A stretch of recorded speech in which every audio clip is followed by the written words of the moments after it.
juta buat nutupin utang-utang dia. Terus gue juga ditagi-tagi sama vendor oli, vendor pelek, vendor ban. Dia enak ngilang. Terus yang bilang yang ada malah orang nggak mau kerja sama Marisa. Maaf ya mas, gue cuma mau ngasih tahu. Malah dengan kejadian kayak gini orang melihat bahwa ada kejujuran di dalam diri gue. Jadi malah banyak yang ngajakin gue investor. Bahkan kalau lo mau tahu, beberapa investor yang udah narik unit itu pengen nitipin unit sama gue, tapi gue nggak mau. Kak, nyalain wifi dah. Hotspot.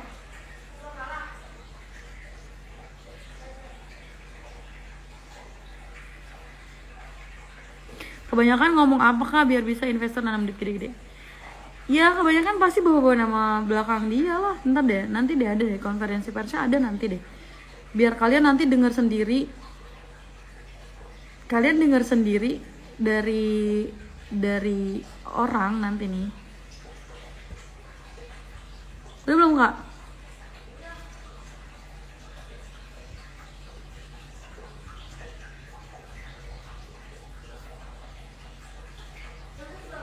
Ini banget kak, sinyalnya jauh banget.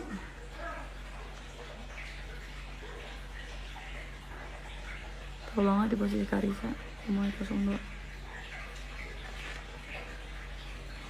Dari kemarin berusaha sabar. Iya dari kemarin gue coba senyum, gue coba santai, gue coba nikmatin, gue coba ya udahlah gitu kan ya.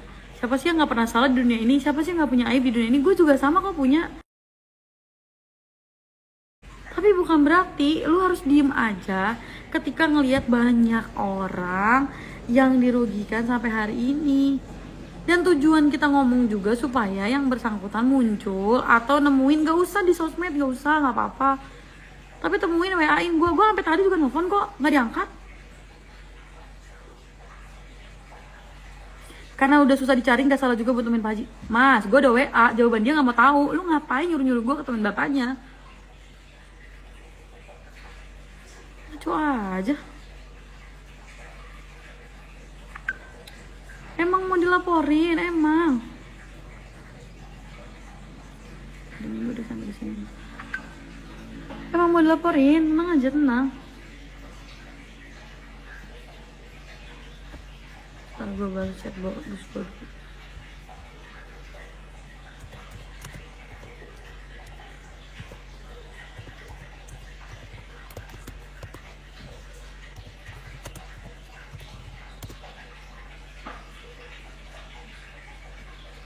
Gue laporin bareng S. Gak bisa gue joinan sama S karena S itu melaporkan dia dan melaporkan gue. Gak bisa gue joinan sama S. Nah gitu dong mas. Tidak IG aja kayak gini ya bu, apalagi ih bayangin deh, pokoknya kemarin tuh gue tuh bener-bener sampai habis kesabaran gue tuh pas gue kemarin WAP, sumpah.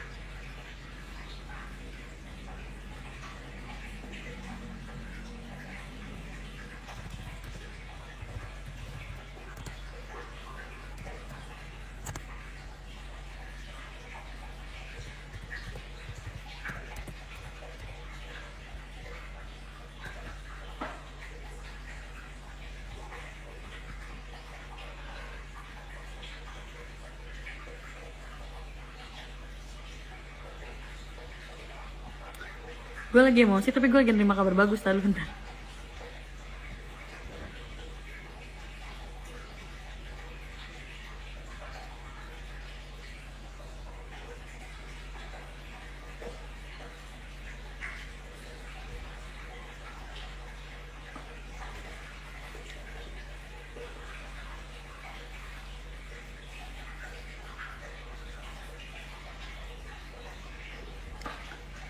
Gue berusaha banget dari hari pertama masalah ini terjadi. Dari hari pertama gue mengundurkan diri. Gue mengundurkan diri itu aja.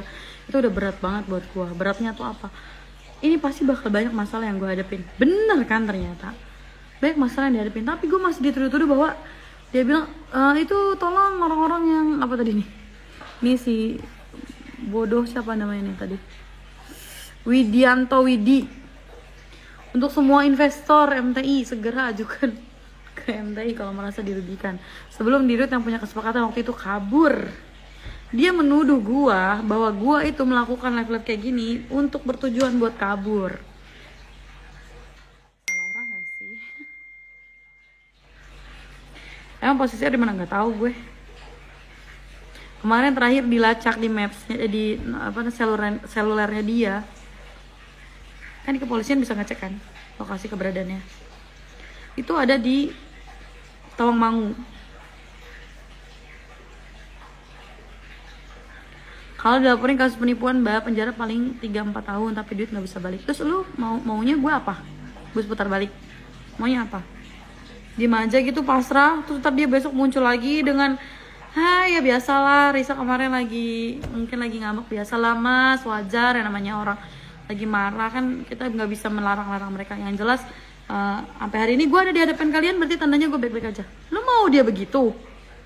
Come on, buka matanya. Satu, karyawan dia terbaik, terdekat, tapi gue melakukan ini karena apa? Teman-teman gue nggak ada yang berani. Banyak kok, satu tim gue, masih satu tim gue. Ini gue pakai filter aja kalau lu pengen tahu muka gue kelihatan banget gue depresi. Ini apapun. Rumah mertua berarti bodo amat.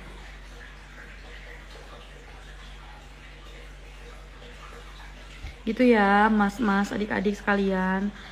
Sekali lagi mohon yang uploader ini nih jangan dipotong gitu.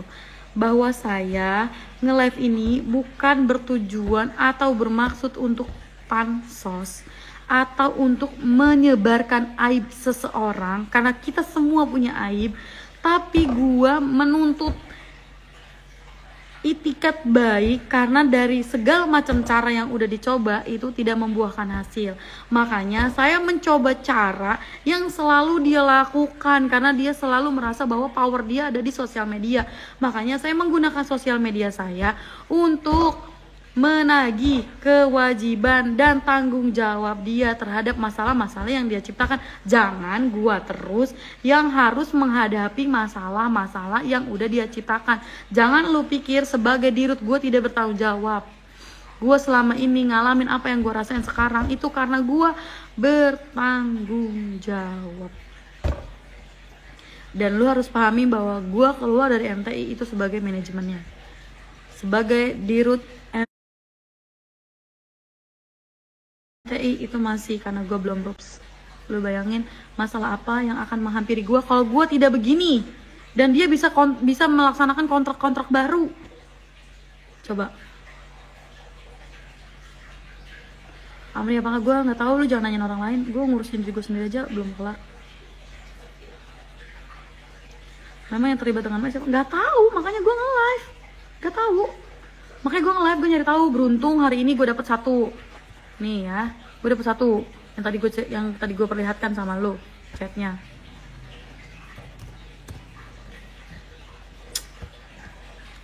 Kacau orang. Nih, ini mutasi rekeningku sama kwitansi dari Mas R, dia bilang. Dijanjikan untuk bisnis yang Kuningan dari 10 Oktober 2023 dengan nilai perjanjian 10 juta per bulan. Giling 5-10 juta per bulan. Ih gila ya, sakit tuh orang. Lu bisnis usaha kuliner makanan, terus orang yang invest senominal 150 juta itu lu janjiin investasi per bulan. Enak banget coy. Gak pikir. Mana sepil dong? Gue sepil, tenang. Gue kagak ada takut-takutnya.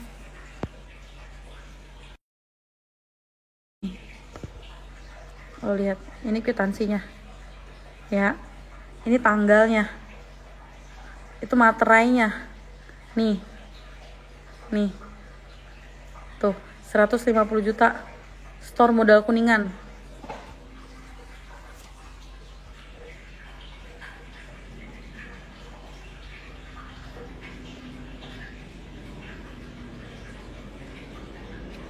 Bahasa keren, terima kasih ya Nugro.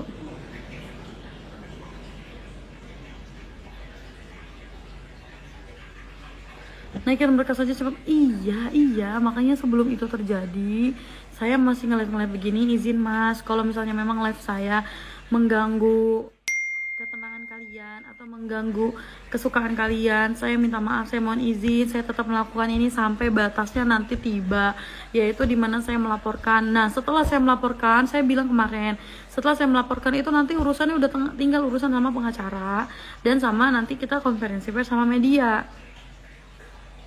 Sampai itu belum dilakukan, saya masih terus live seperti ini supaya apa? Supaya nanti jangan sampai ada lagi.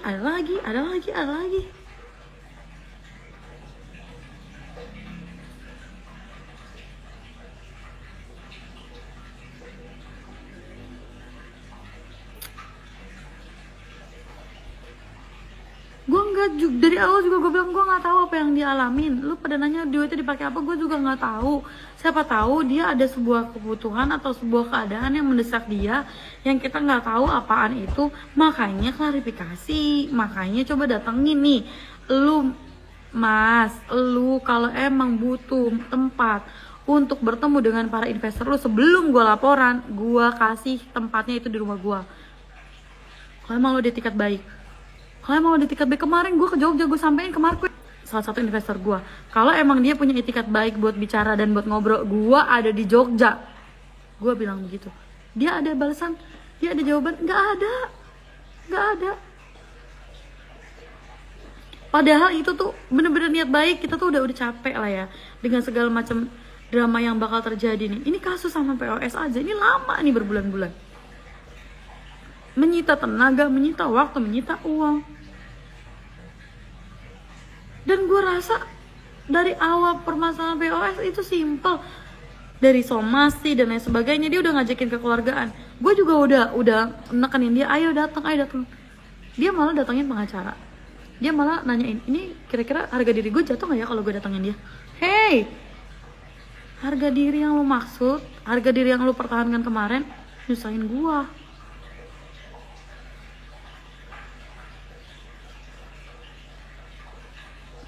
Pengacara R yang banyak waktu itu klarifikasi, lu tahu nggak? Pengacara R yang banyak waktu itu malah mau bantuin gua.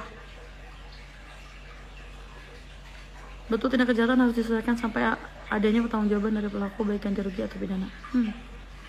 Mungkin R lagi susah diomongin dan diajak ketemu buat masalah, sedang mempersiapkan apa yang harus dilakukan dan diselesaikan. Jawab, tinggal jawab. Saya kasih waktu saya 1 minggu, saya akan bertemu dan menjelaskan. Ini nggak ada jawaban. Terus sekarang nih, perut lo semua, perut investor gue semua, kan gak semuanya kaya, itu bisa disuruh tunggu sampai dia ngasih penjelasan? No. Berarti emang dia udah ngeliat kita? Ya memang.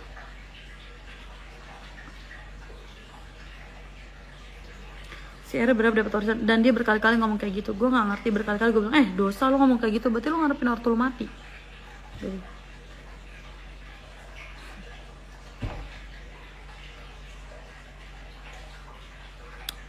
emang Era kenapa bodo amat deh, gue gak ngurusin warisan orang.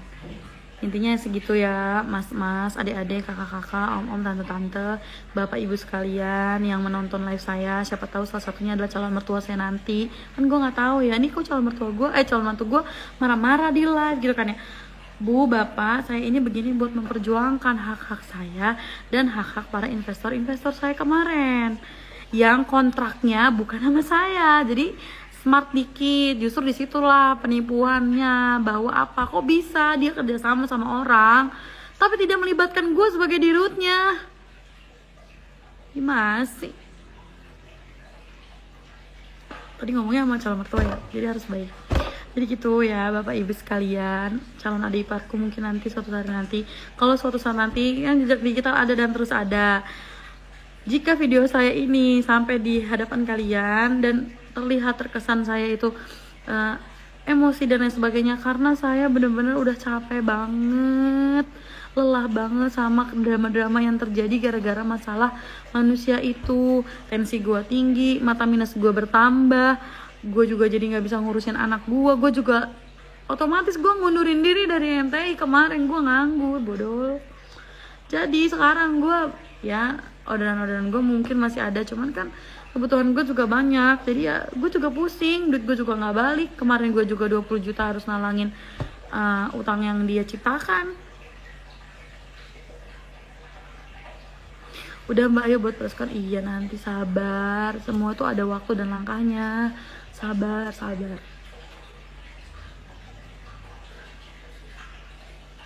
bulan yang akan datang baru muncul sih. Kayaknya sekarang gak bisa begitu dah.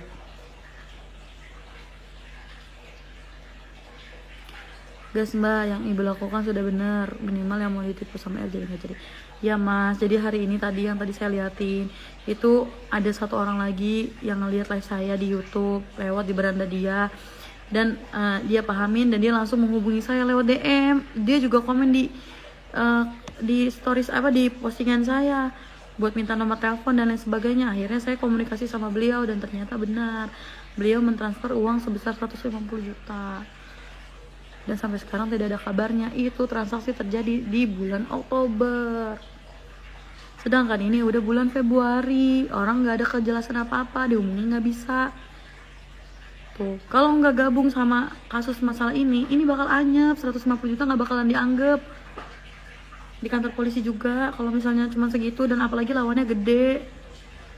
Makanya ini karena gue ada yang bantu juga, ada orang yang mau nyiapin pengacara juga.